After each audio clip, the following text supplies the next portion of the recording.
everyone. Welcome back to the Worth Your Time podcast. I'm your host, Ericka, and I'm super pumped today to be talking with Jennie Allen. Jennie, thank you so much for joining me. Thank you for having me, Ericka.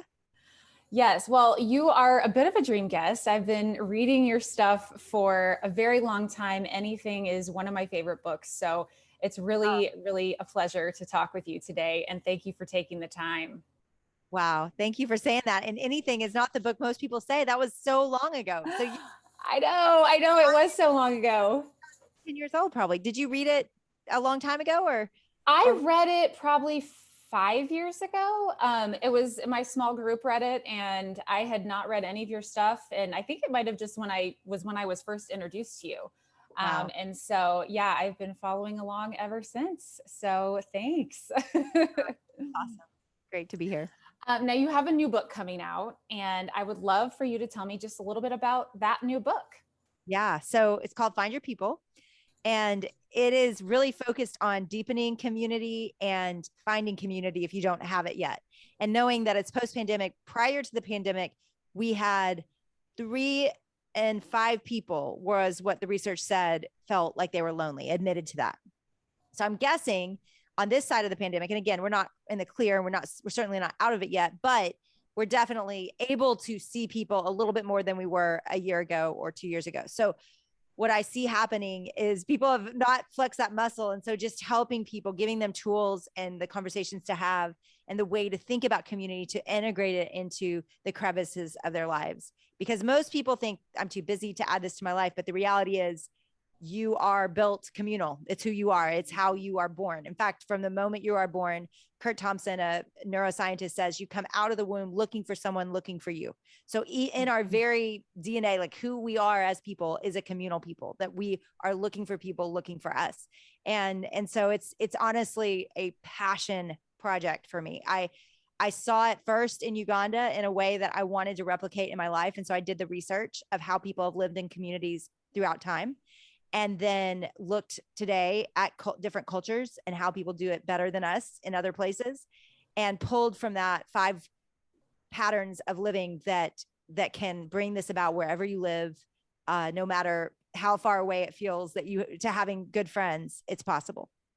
Yeah, I love that topic. I've done a little bit of research on it myself, and especially coming out of the pandemic, I think it's super important. The one thing that I thought of when I was reading the description was, it's really hard for people that might be introverts, or if you're having like a lot of anxiety or depression issues, do you address kind of dealing with those personality types of things? Yes. In fact, yes. I quickly have to say, if you're an introvert, just keep reading. Hang on. I know that it's easy for introverts to think, oh, no, I'm good alone. Well, research and scripture will say you're not. It's not okay for you to be alone. In fact, when God built humans, he set them on the earth. And the first thing he said, it is not good for a man to be alone. And so therefore, we've got to take a real hard look at what we mean when we say alone. It's not that it's never good for someone to be alone. In fact, it is, you see, reasons for doing that plenty, but we have been so alone that we've got to take intentional steps to deeper connection. Now, one good word for the introverts are actually better at this than you would think. The kind of connection I'm talking about is not going to parties, although maybe that's part of it for you. It's actually a deep, rich conversation over coffee and as you're going throughout your life. And so putting, those people are probably already in your life, but looking at them in a deeper way. Introverts are actually often very good at doing that. And then secondly, what you mentioned is so important, the anxiety and depression. What we've got to recognize, and science shows us clearly, is that one reason there is so much anxiety and depression is because we are so disconnected, that we have lost our empathetic nervous system connections. And so we actually need to reignite those and to, and honestly, like connection brings healing. It's why therapy can be so powerful, especially group therapy, because you find yourself in the midst of other humans that are empathetically listening to you. And you were again made to have someone looking for you. So when someone listens, when someone nods, when someone touches your back, your shoulder, all those things are actually bringing about healing. Now, the hard part about that, and where I have to write a book and not a pamphlet to convince people, is that it takes a long time and a lot of awkward steps to get to the place where you really feel safe with people. And so that's my hope, is that I really hold people's hands through the 101s that you need to do to take friendships that maybe you already have into a deeper place where you feel safe and you can share about those anxieties and you can share about the difficulties you're facing, because that's actually where a lot of the healing comes from. Yeah, speaking of friendships, now I know I've heard you talk in the past about you have good girlfriends that you've prioritized, and friendships as an adult are weird and different sometimes, especially when you've got little kids. It's very hard to make them a priority. How have you intentionally made friendships a part of your adult life? So I would say I haven't always had those deep friendships. In fact, I've lost a lot of friends over the years, and to common themes actually of why they're no longer friends, or it was difficult for them to be my friend. And it had a lot to do with that I didn't need people, that I was there for them, but they rarely had to be there for me for anything. And it wasn't that I wasn't going through things. I just wasn't accustomed to focusing on it or sharing it. And I was awkward at that skill of being vulnerable and transparent about what's going on in my life, especially when it came to negative things. And so I have had to grow in that. And I would say one of the first things to do is to notice who's already in your life, who are you already seeing? Because nobody has time for adding another big thing to their life, right? Like, we really need to go with who's the person that walks their dog every day outside your door? Who is the person that you're sitting next to while your kids play sports? Who is the person in your cubicle over that you enjoy when you do talk for 1 minute in passing? And take those conversations and make them a little bit longer, a little bit deeper. I'm in a little group of 2,000 people that are reading the book early. And it's been so fun to hear their takeaways and what's happening around them. And one of the things, a woman talked about sitting next to another mom all the time at gymnastics. Like, there's all these moms waiting for their kids, and they're always just scrolling and making phone calls and doing work. And because of the book, she basically had a longer conversation with the mom next to her, 30 minutes long, while they were sitting there anyway. And they had so much in common, and are actually doing a game night next week together with their husbands. And it was just because, they were sitting there anyway. They typically would have been scrolling, but instead they just had a conversation. And so I don't see this as rocket science. I see this as small, little risky steps that feel a little bit awkward, right? Yeah, that is a little bit awkward especially when you've been sitting there for months together and not talking, right? Like, to take it deeper, to actually ask real questions. It does feel vulnerable and awkward, but it's in those vulnerable, awkward moments that we actually connect. I remember Jennifer Lawrence, if y'all know, she's an actress, and she's very likable. And early on, when people didn't know who she was accepting an award for something, and she fell. I remember she fell. It was one of the first times I ever saw her. She fell up the stage while she was receiving the award. And I mean, she just turned around and was great. She was like, oh, well, what are you going to do? And she laughed about it. Well, everyone loved her after that. And I think that's what we've got to trust, is like, there's something precious and sweet in the awkward, and we got to do it anyway. Yeah, the scrolling is really handicapped the socialization with strangers, no matter where you are. Like, if I'm at my kids' ninja class and everybody's looking at their phone, so there's not a great opportunity to talk. So I think I'm seeing more of a push for people to be more intentional about that kind of thing and put their phones down. And I think that's going to be definitely a positive move for society. I want to pivot a little bit to the If Gathering, obviously one of the biggest things that you do. And I remember hearing you tell the story. I think when we did anything, we did the video series as well in my Bible study. And so I remember you talking about sort of getting that word from God. And I like to ask people, how do you hear from God? How do you know it's a real word from God? And then what do you do? Oh, I remember a mentor saying one time, you don't know it's from God till it happens. And I think that is a very wise thing to know, because there's nothing worse than a bad prophet, right? That doesn't know what they're talking about, and it never happens. So I'm someone who very reluctantly, senses something, and then I do my, and then you take it to scripture, you take it to community, and then you say, okay, I see this would align with the word of God, and the people in my life that know me best are agreeing that this is a good thing. And then you take steps, and then you trust. And a lot of times those things have failed, right? I mean, I would say if anything has hurt me more in my ability to take huge risks for God, which is what that book is about, anything, then it has been failed risk, right? Or seemingly failed. But what I've learned is even in the failure, like something's happening, like God's doing something in the failure. And I don't think that it's that we didn't hear from him or that we did something massively wrong. I think it's just a little bit of a messy process. And I hope people see that part of my life as well, because when you look at If Gathering, it's so magical. I mean, women all over the world, if you don't know, it's a conference where women all over the world lead in their spaces. We'll have, over 3,000 events happening at the same time around the world, multiple countries. Usually we reach, upwards of 120 something countries. So there's something really beautiful in all these women around the world worshiping God together and connecting through digital media. However, not everything turns out like that. So I do think there is just something about connection to God that he's after. And the longer I go, the more I just want to stay right there, like right beside him. I think of the verse, my burden is light, my yoke is easy. Well, what he's talking about is the idea of an ox is pulling, and that would be God.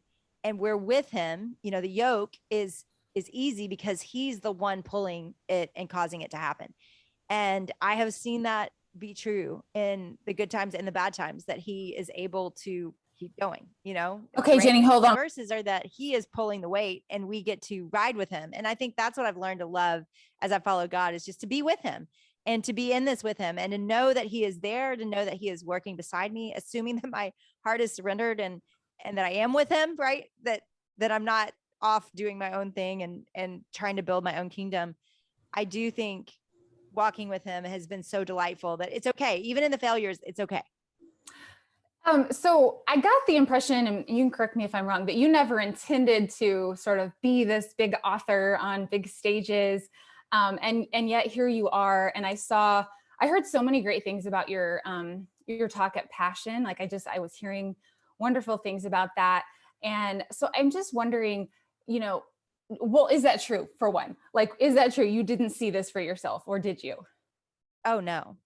Okay. I mean, what's real is this wasn't even a career path for people, right? I mean, this was when I was growing up, I didn't know women could even use their gifts to teach and write like this. I mean, the only people I followed and what I thought I would do was missionaries. That was who I most resonated with. Those were the writers in my childhood. It was Elizabeth Elliot and Amy Carmichael and people like that. And so I read their stories, and that was really all I could see myself doing in public ministry with the gifts that I felt like God had given me. So no, I didn't know this was all possible. And I didn't want this. I mean, even this morning, I have to watch myself and I stopped myself this morning, even because I'm really trying to be just really grateful and even let the words of my mouth and the meditations of my heart be pleasing to God. Because I don't want to be ungrateful for what I have, but I do feel like there are days, and this morning was one of them, where it's hard. Like it doesn't feel light and it doesn't feel easy. And there's a lot of reasons for that. And so I just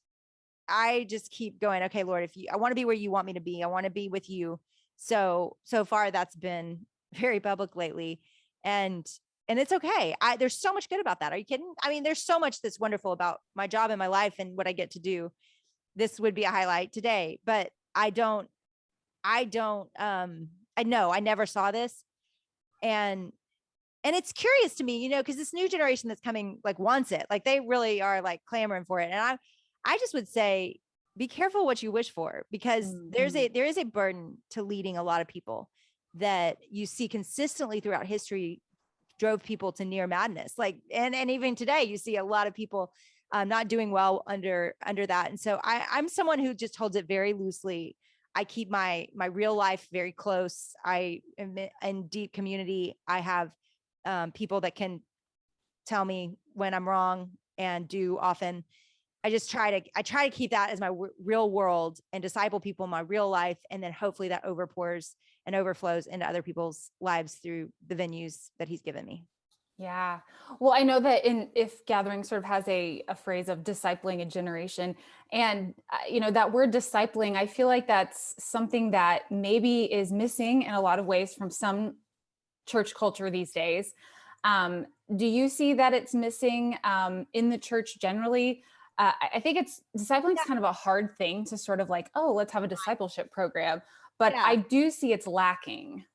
Yeah, it is hard to define. I think that what you've got, I mean, let's boil it down. What it is, it's follow me as I follow Christ, right? That's the idea of discipleship. Like come follow me and I'll show you how to follow God. And that is missing. I mean, we think of discipleship as teaching, and certainly Jesus taught the disciples as he was discipling them. That's part of it. Knowledge is something that you need to follow God. You've got to have some knowledge, but largely it's watching. I've noticed that with my kids, the older they get, the more I see their values resembling a lot of ours, even though I never remember teaching them to care about this or that, but they saw us care about that. And so then therefore, my daughter is starting by gathering a lot of different people, different ethnicities together and on college campus and talking about what that feels like and and I'm going, I never remember ever saying to her, you should do that or you should care about this, but she saw me care about it. And so therefore she brought together different people when she got to college to learn from them. And so I hope and think that's what the best parts of discipleship are, is that as we're following God and as that people are following us, that they pick up the things that God cares about. And that isn't happening because people aren't living life close enough to each other for that to happen. So I think that's one of the huge things I hope happens in the book, is that we all would live life more closely together. And then therefore there would be more natural discipleship happening in our day in and day out lives, because it's not our pastors that are supposed to actually be doing this. It says pastors, people paid to do ministry, are supposed to equip the saints for the work of the kingdom. So they're actually supposed to equip us to know how to go and make it disciples. We're the ones that are supposed to go do it. So my hope is that we would reclaim that and that's what If Gathering has done. I mean, all over the world, women have said, I'll lead. They're not on staff. A lot of them, they're not sitting there with some title or getting paid to do this. They just know, you know what, I want to make disciples in my place, in my neighborhood, on my campus, in my apartment complex, in my workplace. And they're gathering their people around content that we've prepared for them. And then they're helping them follow God. It's really, that was always the dream, was we give you tools to help you make disciples in your places.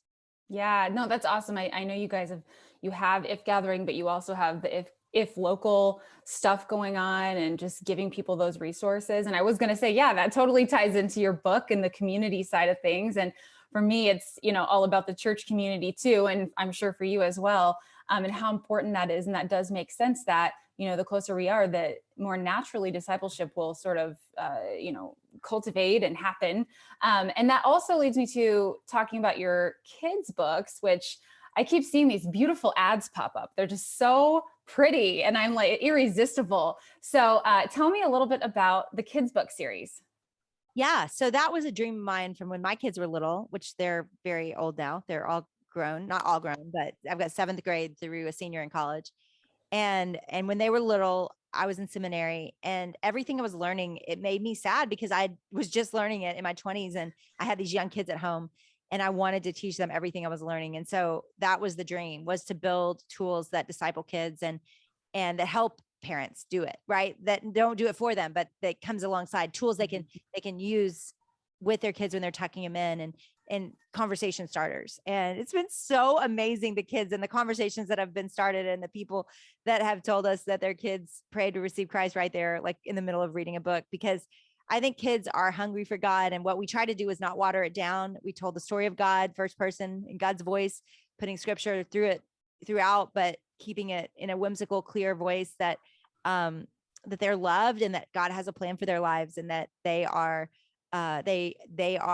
important parts of the story of God, but also he has redeemed them from their sin. I mean, it's just super simple and clear, but it walks from creation to heaven, and it gives the big picture story of the Bible, which I never got till seminary.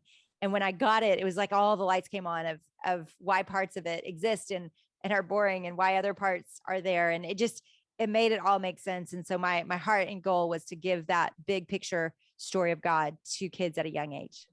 Yeah, I love that, because I kind of feel the same way. I feel like I am learning right now. I didn't learn a lot of really basic theological concepts until somewhat recently, even though growing up in the church, like, Sunday school kid right here, but there was a lot missing. And I don't know what you think about this, but it seems to me that could be, part of the issue as to why we see people walking away from their faith later in life. And some of the, people identifying with no faith. I think sometimes I feel like kids have maybe not gotten the foundations they need for the faith as children. And so I'm seeing this sort of resurgence of Christian children's books like yours. And I think it's awesome. And I'm totally digging in. My kids are 3 and 6. So we are in the thick of that kind of stuff. And I'm buying all the books, and it's learning so much along the way as I'm trying to teach them. And so I'd be curious about your thoughts on that in terms of kids not getting the foundations they need, even when they're in church. Well, yes. And I would say, again, knowledge is a big part of it. If they don't know, how are they supposed to believe and how are they supposed to follow? We have to give the truth away. We have to give it in a way that people can receive it.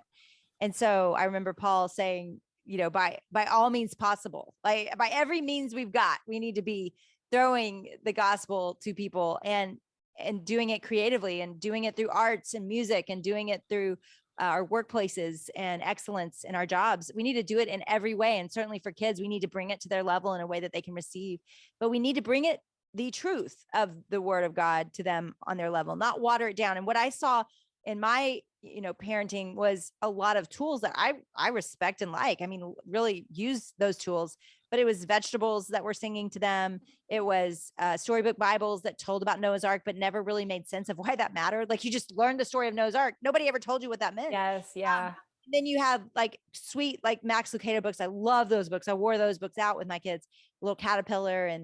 But again, we kept talking around things. And again, I'm so glad those things exist, but I felt like what was needed was somebody to speak directly to the kid about what all those things mean, and to give them a framework for all those things to actually mean something to them. It means something to us because maybe somewhere along the way we learned that what God was doing on earth and what he wanted for us.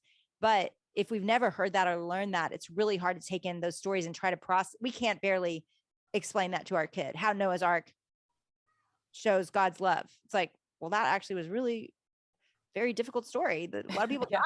I mean, I don't know. Like, that was our kids' stories that we told them. So I think just being all things to all people, part of that is in a loving way, which is, I've been blessed to go to seminary. I've been blessed to get to articulate those things to my kids. So I felt like that was something I could do for people, is just articulate the story of God in a way that was understandable and that they could have conversations around. Yeah. Now, are you going to be doing more books in the series? Okay. I was going to say, it seems like you're looking for a lot more after these 5 that are out. I think there's a lot of topics I want to cover, and a lot of work to be done in this world of being direct with kids and talking the heart of God and what he's after. Because I think, Mr. Rogers believed it. In fact, that Mr. Rogers documentaries that I've watched, me and Mr. Rogers would have clicked on this fact that we think kids can take a lot more. In fact, they need somebody to explain a lot more to them than we are, and do it in a clear way. He tackled all these topics of racial divides and of divorce and of poverty and charity. And like, he talked about all these big topics with kids, and he just did it real sweet and direct. And sometimes he used puppets, but lots of times just sat there and told them, this is what you need to know. And he just really believed we don't have to always be fun and happy. We can also talk about real things. And I think that's my hope for this brand, is that we would produce content that helps you just really speak the things over your kids. One of the books I'm working on right now is my most recent book, Before You Find Your People, was Get Out of Your Head. And it's just, been sadly a very needed resource for a lot of people. And so I want to do that for kids. I want to help them be able to name their emotions and talk about what God's plan is for those, and for their mind, and for the anxious feelings they have, because how much better to learn those things when you're 3 and 4 and 5 than when you're 30, 40, 50. So my hope is to build resources that are really clear and compelling and real, and that help you disciple your kids in all the ways of life. Yeah, well, they look amazing, and I'm sure they're going to do awesome because people are looking for those resources. I just have a couple more questions. So I want to ask you about, one of my passions is building the local church. Right now, a huge passion of mine. I actually have a book coming out later this year about women in the church. And so I'm talking a lot about, and to women who have left the church, and we've seen those numbers, you may know them. Christian women leaving the church is strangely a huge demographic that's left. I was really shocked to discover that. And so I want to encourage people to come back. And so I'd love to hear from you. What's your encouragement on why to consider coming back and why the local church is so important to our walks as Christians and families and all of those things? I think a lot of women probably have carelessly left. There's certainly people that have been wounded by the church. I've heard those stories. There have been women that have felt just incredibly hurt by the church and disappointed in the church. And gosh, I mean, we all can build that case in our heads any day of the week, as far as the global church and how some of its faults and things that has not done well lately. I mean, and sometimes been insanely destructive with abuse and attaching to things that are of this world rather than spiritual. So again, I could go down that road and I could build that, but I think a lot of women probably have almost accidentally come out of the church where it wasn't meeting their needs. It wasn't using their gifts. It just didn't feel essential to their lives anymore. And they just kind of started watching online during quarantine and they just haven't gone back. And what I would say is that works for a little while, but it does not work for long. And I saw a great quote from somebody that said, you know how a generation becomes unchurched is you accidentally stop going to church because of the pandemic. And your kids aren't going to ask you, why did you stop going to church? And they're not going to care that it was a pandemic. They're just going to grow up and say they never went to church. And so we are discipling the next generation and what we value and what we believe. That's how you do it. Not what you say, but what you do. And so for our family, I'm imagining how hard it is for everybody because my husband was a pastor. I'm in public ministry. Like we are committed to the local church. My whole ministry exists to serve the local church. You can go see it on the website. That's our goal. And I've had a hard time getting to church on Sundays because you can just be like, oh, let's just watch it at home and then maybe you get busy and don't even do that. So I understand, but in our family, we have said, no, not only are we going, but we are going to go back to sitting up front. We're going to go back to really worshiping and singing the songs. Like we're going to believe that these practices are feeding our soul because that's what scripture says we need, that we go and encourage each other as long as it's called today. And the verse says, so that we are not hardened by sin's deceitfulness. That's what you've got to realize is happening. You're either being encouraged as long as it's called today and your heart is being made to flesh, right? Like from stone to flesh. That's what the gospel does to us. That's what worship does to us. So it's either being softened and tender to God and to people and to his word and to following him, or it's being hardened by sin's deceitfulness. And I would guess, as I've seen in my own life and my children's lives, that harden doesn't actually happen overnight. It happens slowly and gradually, and you don't even notice it's happening. So I would just say, out of a desire to be someone who not only attends church, because I'm not legalistic enough to go just because I'm supposed to. I got to know why. I'm not that way. I didn't grow up in a legalistic background and I'm not legalistic. So for me, it's not simple. I lived in Austin for 12 years. Nobody goes to church, right? I mean, nobody goes to church. Kind of like California. No, it's just super rare. It's a beautiful town and you're on the water in the morning on Sundays. So you don't go unless you are compelled to go because it is life to you. It is life to your bones. And that is my hope, is that people remember, you know what, not only am I going to go, I'm going to go sit on the front row. I'm going to serve in the nursery. Like I'm going to strap this thing on and I'm going to be the church. And as we do that, we connect with other people. We have what we need in times of suffering. We're connected to a body and we're playing our part and they're playing their part to help us. That was an amazing answer. Thank you, Jennie. I love that. Okay. Last question. I just want to know what you're reading and what you're loving. Man, somebody asked me this the other day and I looked over at the books beside my desk and I'm like, man, there's no theme. After I finish writing a book where I've read everything on that topic, it's like, I literally start ordering everything that looks good. I have been reading a book by John Eldredge because I'm heading into a season of sabbatical called Get Your Life Back. And I'm really processing what I need to do in that season of rest and why am I struggling a little, fatigue and all that. I am reading a book about my health and just how to maintain that. And I can't remember the name of that book yet right now, but it's super interesting. I'm reading a book. Oh, I mean, I actually randomly ordered The Knowledge of the Holy. I hadn't read that. I've read all of Tozer just about and love him. And for some reason, I never read that one. Gosh, it's good. So I'm reading that one right now, kind of in a devotional way. So yeah, I'm always reading a little of a lot of books. Same. I have a problem. I've got a problem with Amazon. I'm constantly on there ordering things. I can't stop. And especially if you are working on a book, you're like, I need to read everything ever written about this topic or I'm going to miss something. So totally get that. Well, Jennie, thank you so much for your time and your work and all that you're doing. I really appreciate it. And I will look forward to your book coming out soon. Thank you, Ericka.